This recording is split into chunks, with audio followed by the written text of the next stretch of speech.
की पहुंच वाले 8 संवेदनशील राज्यों में शामिल हुआ उत्तराखंड। उत्तराखंड के पूर्व सीएम त्रिवेंद्र का बयान सोशल मीडिया पर वायरल। कहा, कोरोना वायरस एक प्राणी, उसे भी जीने का अधिकार। उत्तराखंड में कहर बरपा रहा कोरोना। 24 घंटे में 7,127 नए संक्रमित मामले आए सामने, वहीं 122 मरीजों की हुई मौत।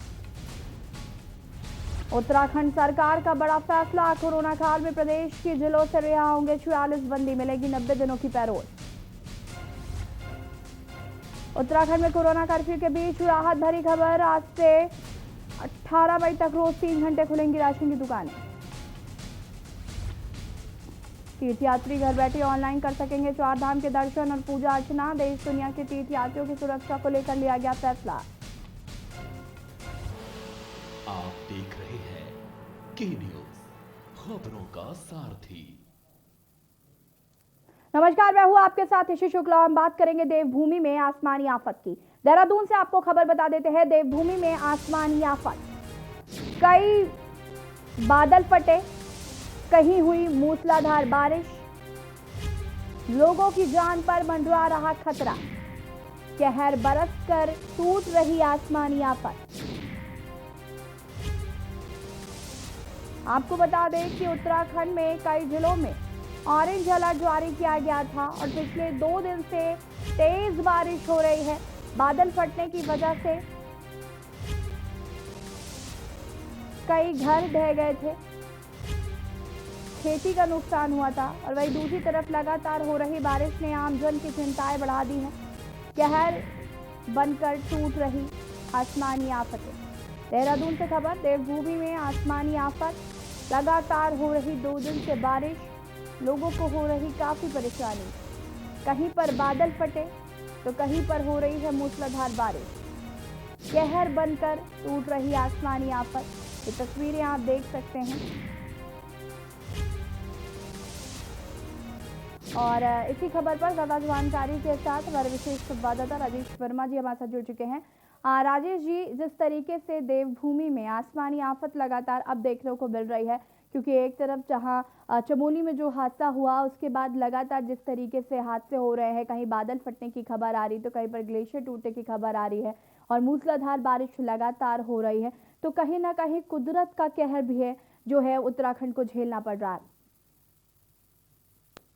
बिल्कुल यशी, क्योंकि इसमें कोई दो राय नहीं है। जब भी जो है इस समय पीक सीजन जो है वो शुरू हो जाता है, तो कहीं ना कहीं यात्रा के समय के दौरान की खास तौर से मैं बात कर रहा हूँ, तो जून जुलाई में जो ये लैंडस्लाइड का खतरा है, बारिश की वजह से लगातार जो भूस्खलन होता है पहाड़ों पर, उसका खतरा जो है वो लगातार बढ़ जाता है। लेकिन इस बार जो है क्या है, एनवायरनमेंट को लेकर के बहुत चेंजेस जो है वो देखने को मिल रहे हैं, क्योंकि कोरोना कर्फ्यू जो है लगातार जारी है। जिस तरीके से प्रदेश में पॉल्यूशन का जो ग्राफ है वो बिल्कुल डाउन हो चुका है, तो कहीं ना कहीं अब प्राकृतिक जो पर्यावरण है वो कहीं ना कहीं एकदम फ्रेश हो चुका है। पर्यावरण पे काफ़ी फर्क जो है इस समय उत्तराखंड में आ चुका है, और पहाड़ी इलाकों में अम्बुवन इस समय पर काफ़ी गर्मी जो हुआ करती थी, लेकिन आज जो है लोग वहाँ पर स्वेटर जैकेट का इस्तेमाल कर रहे हैं, यानी कि गर्म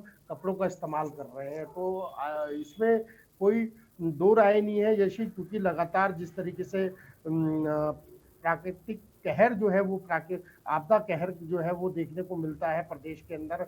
और यही जो यात्रा जब इस समय शुरू हो जाती है, क्योंकि आज से गंगोत्री और यमुनोत्री के भी कपाट जो है वो खुल चुके हैं, और 17 और 18 में जो है मई में जो है बाबा केदार और बद्रीनाथ जी के भी कपाट खुल जाएंगे। और आज ईद का भी एक महत्वपूर्ण दिन है, और तमाम इन जानकारियों के साथ जिस तरीके से हम बताना चाह रहे हैं अपने दर्शकों को कि अब जो है यात्रा शुरू हो जाएगी 4 धाम यात्रा की। लेकिन फिलहाल बाहर के लोगों को तो यहाँ पर आने का भी अभी यात्रा पे आने का कोई इसमें आदेश नहीं है। जब तक कोरोना काल चल रहा है, और तब तक जो है वहीं के तीर्थ पुरोहित जो है इस पूजा अर्चना में जो है वो शामिल होंगे। इसके अलावा बाहरी व्यक्ति जो है वहाँ पर शामिल नहीं होगा। लेकिन सबसे बड़ी बात है कि यहाँ पर यशी इस समय जो है जब यात्रा शुरू होती है, यात्रा का पीक सीजन शुरू हो जाता है, तो जो लैंडस्लाइड का खतरा है, क्योंकि अमूमन अब बरसात जो है शुरू हो जाएगी, पहाड़ों पर बारिश शुरू हो जाएगी, बर्फबारी जो है अधिकतम जो ऊंचाई वाले क्षेत्र हैं वहां पर शुरू हो जाएगी। क्योंकि अभी तक हमने 24 घंटे का हाल देखे तो कल भी राजधानी समेत कई जिलों में जो है भारी बारिश थी। नैनीताल में भी जो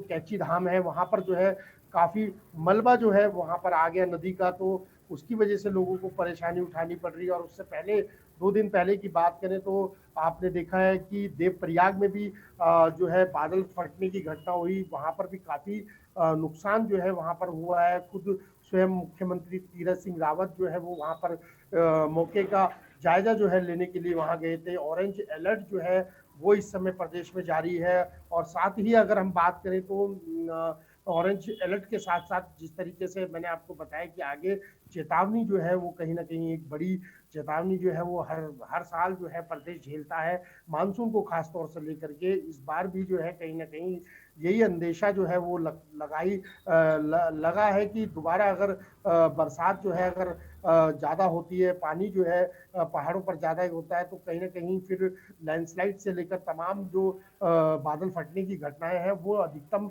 बढ़ जाती हैं, और जिसकी वजह जी। से काफ़ी नुकसान जो है वो प्रदेश को हमेशा इस आपदा में उठाना पड़ता है। और कहीं जान और से लेकर माल का नुकसान जो है प्रदेश को लगातार होता आया है। और इस बार की अगर हम बात करें, जैसे मैंने आपको बताया कि चारधाम यात्रा का शुभारंभ जो है वो आज से हो चला है। यानी कि जैसे आज गंगोत्री और यमुनोत्री के कपाट खुले हैं, हालांकि बाहर के व्यक्ति को अभी अनुमति नहीं है प्रदेश में अंदर आने की, क्योंकि कोरोना काल जो है वो चल रहा है, कोविड काल जो चल रहा है। लेकिन जिस तरीके से मौसम का बदलाव है वो बेहद ही अलग है। और क्योंकि इस समय हम जैसे राजधानी की बात करें तो राजधानी में आज सुबह से ही खिलखिलाती जो धूप है वो देखने को मिल रही है। और रात भी काफ़ी टेम्परेचर में डाउन टेम्परेचर था, काफ़ी ठंडक जो है वो यहाँ के मौसम में हो चुकी है। और पहाड़ों पे जिस तरीके से मैंने बताया कि पहाड़ों पे लोग जो हैं इस समय गर्म कपड़ों का पूरा यूज कर रहे हैं, क्योंकि उनको नहीं मालूम था कि इस तरीके का मौसम जो है एकदम से पहाड़ों पे यार इस बार बहुत जल्दी इस तरीके से बदल जाएगा। तो कहीं ना कहीं जो मौसम जो है वो खुशमिजाज है, और गर्मी का बिल्कुल भी उत्तराखंड में एहसास नहीं है। जी।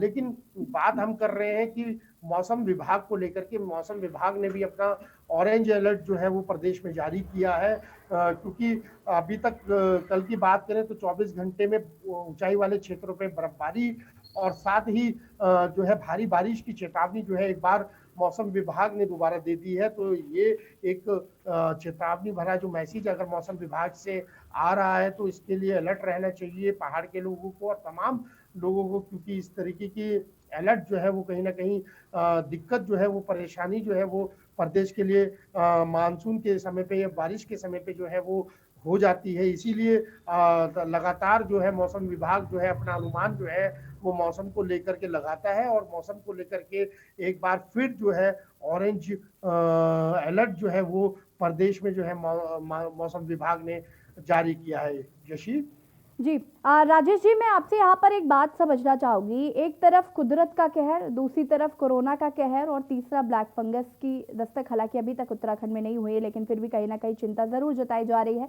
बात अगर हम करें कोरोना का कहर जब से शुरू हुआ पिछले साल से ही लोगों को रोजी रोटी का संकट आ गया, क्योंकि पर्यटन क्षेत्र है, लोगों की उम्मीदें होती हैं कि चारधाम यात्रा शुरू होगी तो वहां से वो कुछ उनकी कमाई हो पाएगी। मतलब वो जब यात्राएं शुरू होती है तब वो जोड़ कर रखते हैं तो बाकी के दिन वो काट पाते हैं। लेकिन पिछले साल भी ऐसा संभव नहीं हो पाया, इस साल भी ऐसा संभव नहीं हो पाया। कुंभ मेला भी महज 15-16 दिनों में सिमट कर रह गया।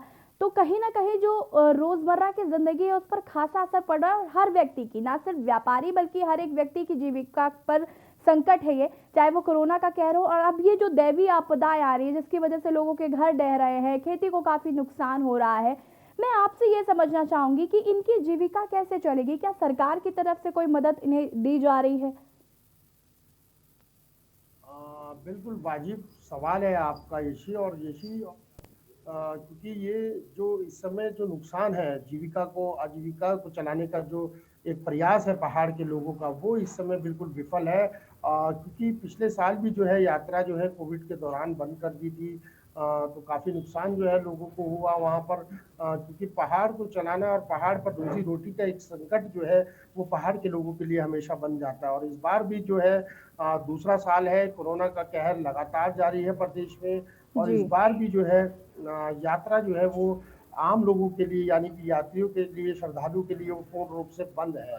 जी। फिलहाल कब तक ये सब चीज़ें सामान्य होगी और कब तक ये चीज़ें आगे पटरी पे आएंगी, ये कहना भी बड़ा बेहद मुश्किल होगा, कि कब तक इस समय को कोरोना काल कब तक चलेगा, ये इसका सटीक अंदाजा जो है वो अभी तक किसी को नहीं है। लेकिन काफ़ी नुकसान जो है वो कहीं ना कहीं प्रदेश को राजस्व के हिसाब से भी हो चुका है, पर्यटन दृष्टि से भी हो चुका है, क्योंकि हाल ही में हुए महाकुंभ में भी आपने देखा है कि हरिद्वार से लेकर जो है पहाड़ के लोगों को जो है रोजगार और रोटी का संकट जो है वो इस समय आ चुका है। हालांकि बिल्कुल। सरकार इसमें कोई भी अभी तक आर्थिक सहायता जो है वो सरकार ने नहीं की है, और ना ही कोई अभी ऐसा कोई प्लेटफॉर्म जो है वो सरकार ने तैयार किया है कि पहाड़ के लोगों की किस तरीके से जीविका को चलाया जाए, इसको लेकर के कोई अभी ठोस कदम जो है वो सरकार ने नहीं उठाया है। तो कहीं ना कहीं एक अभी पहाड़ के जो लोग जो है वो मुंह ताक रहे हैं सरकार को, कि एक बार जो है दोबारा कोई प्रयास किया जाए, क्योंकि 2 साल से अगर जो है यात्रा बंद है, रोजी रोटी का संकट इसलिए बढ़ गया है कि जो यात्री आते थे, हमेशा एक अंदाजा होता था कि पहाड़ के लोगों को, दुकानदारों को, होटल व्यवसाय वालों को, टैक्सी यूनियन वालों को, कि इस बार यात्रा बढ़ेगी तो शायद जी। उनके आगे चीज़ें उनके बेस में आएगी, यानी कि आगे चीज़ें वो कुछ खरीद पाएंगे या कुछ अपने रोजगार को चला पाएंगे, किस तरीके से परिवार को चला पाएंगे। तो कहीं ना कहीं एक बड़ा संकट जो है वो यशी इस समय देखने को साफ तौर पे देखने को मिल रहा है, क्योंकि 2 साल हो चुके हैं, और 2 साल में कोरोना का कहर जिस तरीके से पहाड़ पे एक अपना कोहराम मचा रहा है, क्योंकि अब मैदान से पहाड़ की तरफ कोरोना लगातार बढ़ रहा है। मामले भी हम जिस तरीके से देख रहे हैं कि लगातार मामले जो है राजधानी से लेकर ऊपर पहाड़ों की बात करें, उत्तरकाशी की बात करें, चमोली की बात करें, रुद्रप्रयाग की बात करें, या कुमाऊं में नैनीताल की हल्द्वानी की बात करें, तो तमाम सब जगह पर जो इस समय है कोरोना की मार जो है वो इस समय चल रही है। लोगों के व्यवसाय जो है पूर्ण रूप से ठप पड़े हैं, बंद पड़े हैं, कोई कोई साधन नहीं है कि किस तरीके से इसको चलाया जाएगा, और कोई ऐसी व्यवस्था जो है वो सरकार के पास नहीं है कि किस रणनीति के आधार पर सरकार इसको आगे बढ़ा पाएगी।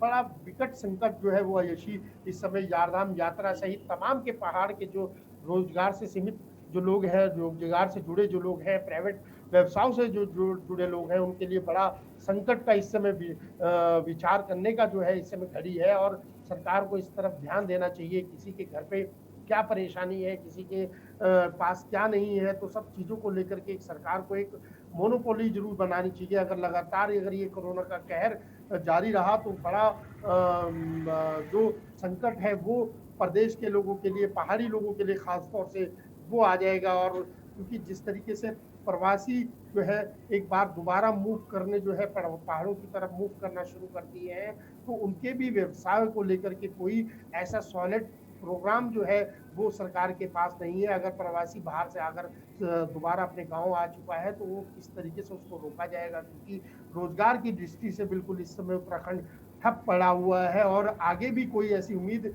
नहीं है यशी की रोजगार यहाँ पर तीव्र गति से अपनी पटरी पे आ पाए। लेकिन इस समय विषय है कि कोरोना की जंग से भी हमको प्रदेश में जीतना है, और तमाम जो इस समय फाउंडेशन इस समय प्रदेश में है, आम जनता के बीच में जो फाउंडेशन लगी है उसको भी लेकर के चलना है। तो क्योंकि ये चैन है कोरोना की, और ये संक्रमण जिस तरीके से अदृश्य संक्रमण है, और जिसकी वजह से जो लगातार संक्रमण का खतरा बढ़ रहा है, लोग लापरवाही भी कर रहे हैं। सड़कों पे भी देखने को मिल रहा है कि जब कोरोना कर्फ्यू है उसके दौरान भी बेवजह लोग सड़कों से बाहर निकलते हुए दिखाई दे रहे हैं, और पुलिस भी इनके खिलाफ जो है कार्रवाई जो है इन लोगों के खिलाफ कर रही है। लेकिन सिर्फ कार्रवाई से काम नहीं चलेगा, क्योंकि एक सख्ताई और एक चैन तोड़ना इस समय बेहद जरूरी होगा प्रदेश के लिए। अगर ये चैन नहीं टूटी तो आगे संक्रमण का खतरा, आगे रोजगार का खतरा जो है वो यशी प्रदेश के लिए बहुत ज्यादा बन जाएगा। बिल्कुल कहीं ना कहीं राजेश जी कुछ बहुत मुख्य बिंदु हैं जिन पर ध्यान देने की ज़रूरत है, और उम्मीद है कि सरकार उन पर ध्यान ज़रूर देगी। फिलहाल आपका बहुत बहुत शुक्रिया तमाम जानकारी देने के लिए। हम बात कर रहे हैं देवभूमि में आसमानी आफत की। एक तरफ जहां कोरोना का कहर लगातार बढ़ता जा रहा है, वहीं दूसरी ओर आसमानी आफतें भी देखने को मिल रही हैं। मूसलाधार बारिश हो रही है, कहीं पर बादल फट रहे हैं। इसीलिए कहा जाता है कि कभी कुदरत के साथ खिलवाड़ नहीं करना चाहिए। फिलहाल यहाँ पर वक्त हो गया एक छोटे से ब्रेक का, जल्द हाजिर होता है। आप देख रहे हैं के न्यूज, खबरों का सारथी। जुबान के लिए उड़ चला गैरों की ज़मीं पर, खुशबू अपने पन की ढूंढता। दूर कितना भी जा, इस जुबान से दूर ना जा पाओगे। विमल, बोलो जुबान केसरी। आप देख रहे हैं के न्यूज, खबरों का सारथी। ब्रेक के बाद एक बार फिर से आप सभी का स्वागत है। देश दुनिया में कोरोना वायरस ने हाहाकार मचाया हुआ है। उत्तराखंड भी इस महामारी से दो चार हो रहा है। कोरोना महामारी को लेकर उत्तराखंड के पूर्व मुख्यमंत्री त्रिवेंद्र सिंह रावत ने दार्शनिक के तौर पर नजर आए। मौका था के न्यूज के साथ खास बातचीत का। श्री रावत ने खुद को दार्शनिक बताकर बयान दिया। अपने बयान में उन्होंने जानलेवा कोरोना को प्राणी तक कह दिया। साथ ही मौजूदा सरकार में कैबिनेट मंत्री पर भी तंज कसा। त्रिवेंद्र सिंह रावत ने हाईकोर्ट की फटकार पर अपनी सरकार को नसीहत भी दी। के न्यूज संवाददाता नवाब चौधरी ने पूर्व मुख्यमंत्री से खास बातचीत की। त्रिवेंद्र सिंह रावत ने क्या कुछ कहा है वो आपको सुना देते हैं।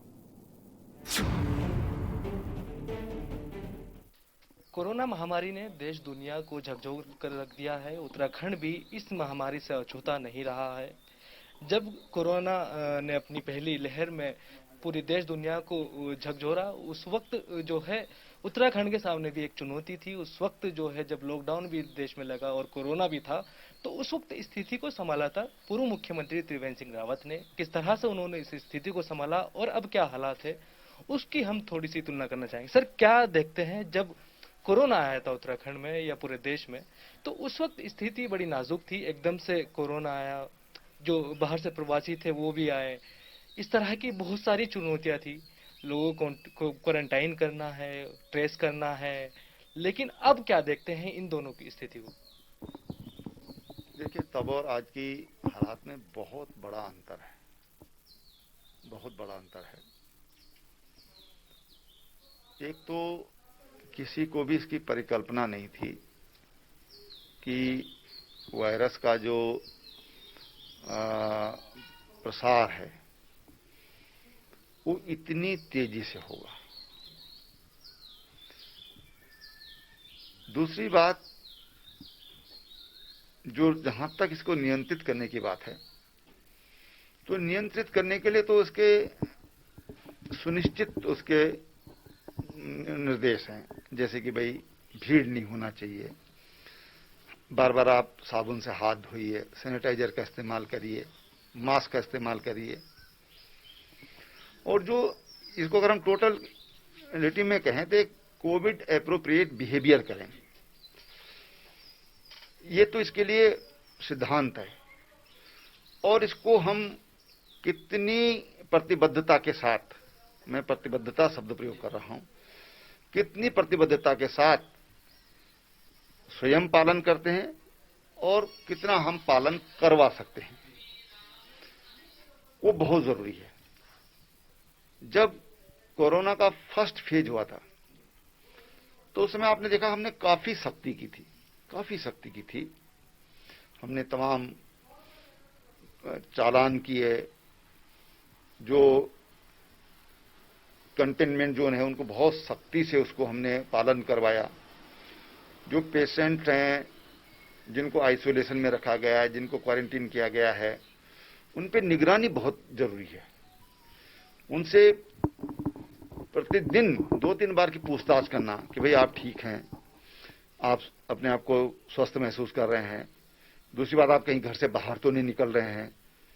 इन सब चीजों के लिए एक ठोस रणनीति के तहत वो काम किए गए, प्रयास किए गए। उसके कारण लोगों को लगा कि भाई सरकार हमारी चिंता भी कर रही है और दूसरी जगह अगर हम गड़बड़ कर रहे हैं तो सरकार सख्ती भी कर रही है।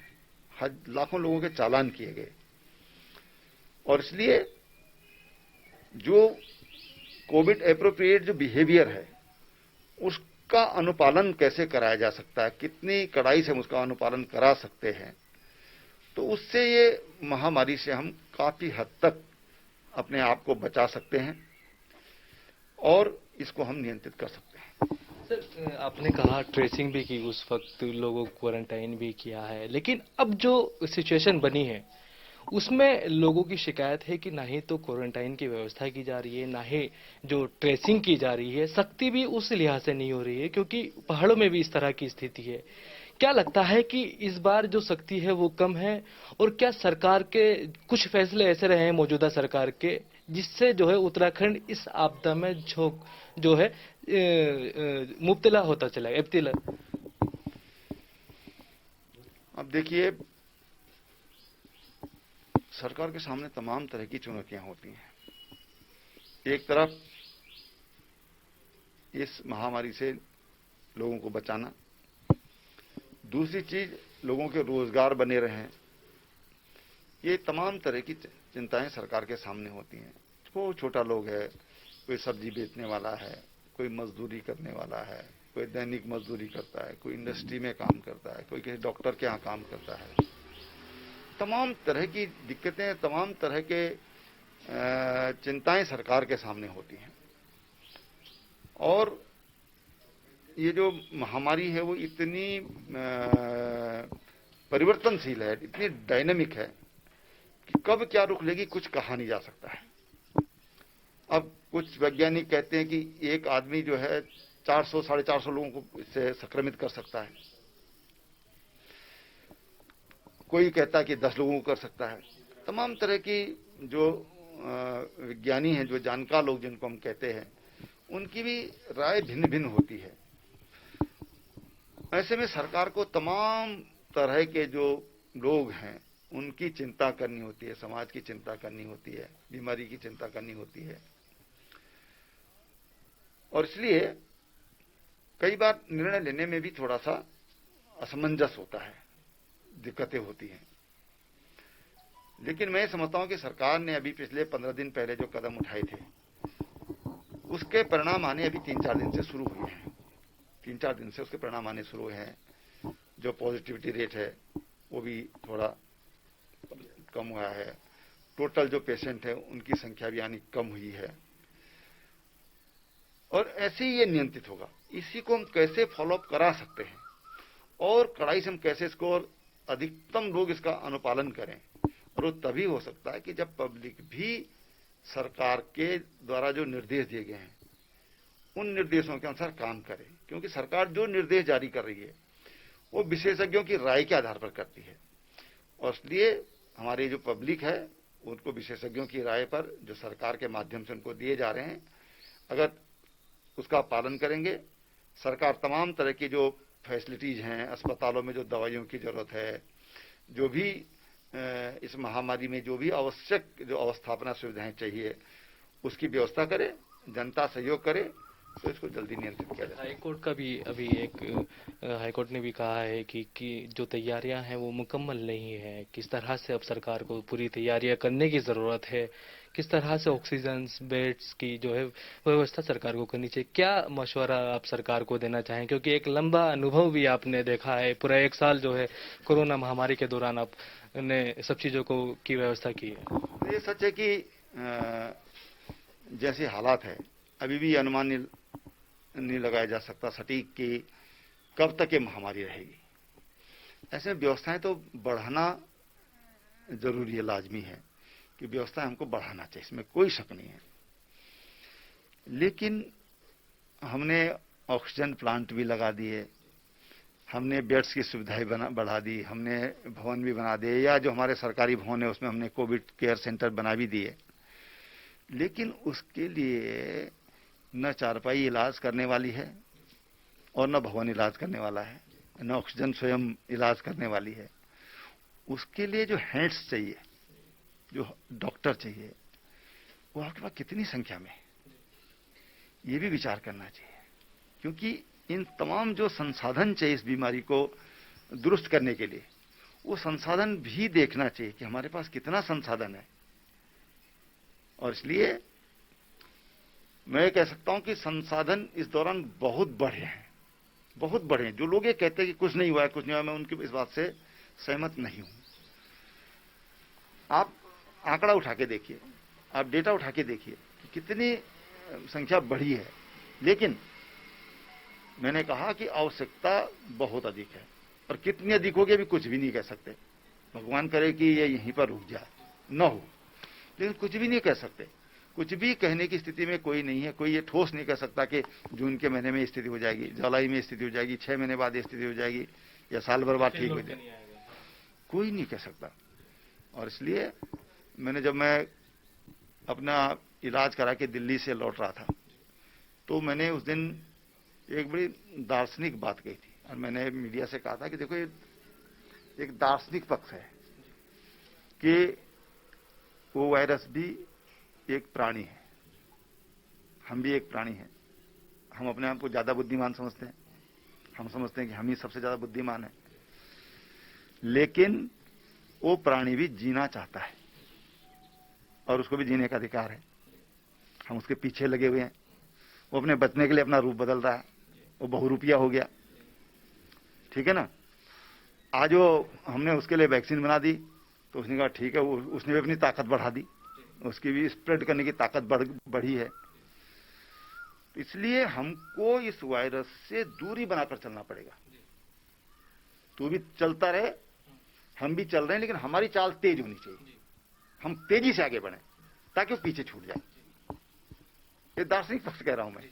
तो हमको उस ओर भी सोचने की जरूरत है, क्योंकि वो भी जीवन है। उसको भी वो अपने जीने के लिए तमाम तरह के रूप बदल रहा है, अपनी ताकत बढ़ा रहा है। तो हमको अपनी ताकत भी बढ़ानी है और उससे तेज चलना है ताकि वो पीछे छूट जाए, हम आगे बढ़ जाए। सर, एक आखिरी सवाल मैं करना चाहूंगा आपसे कि मौजूदा सरकार के मंत्री कह रहे हैं कि पहले से अगर तैयारियां होती तो शायद आज जो स्थिति बेहतर होती।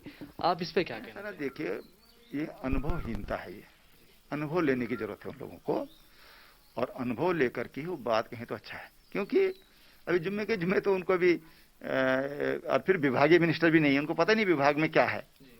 इसलिए मैं ये समझता हूँ क्योंकि उनके अभी अनुभव की कमी है, उनको अनुभव लेने की जरूरत है। सर, एक आखिरी सवाल ये है कि कुंभ को लेकर क्या कहेंगे आप? कई तरह के सवाल उठ रहे हैं कि आपका जो जाना तय हुआ था वो कुंभ को लेकर हुआ था, इस पर आप क्या स्टैंड अप है? ये कोई बात नहीं है, कोई कारण नहीं है।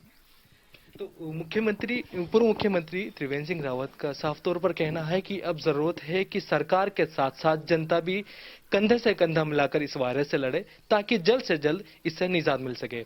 देहरादून से कैमरा पर्सन लेक अहमद के साथ मैं नवाब चौधरी, के न्यूज इंडिया। फिलहाल इस बुलेटिन में इतना ही। देखते रहिए के न्यूज इंडिया। नमस्कार।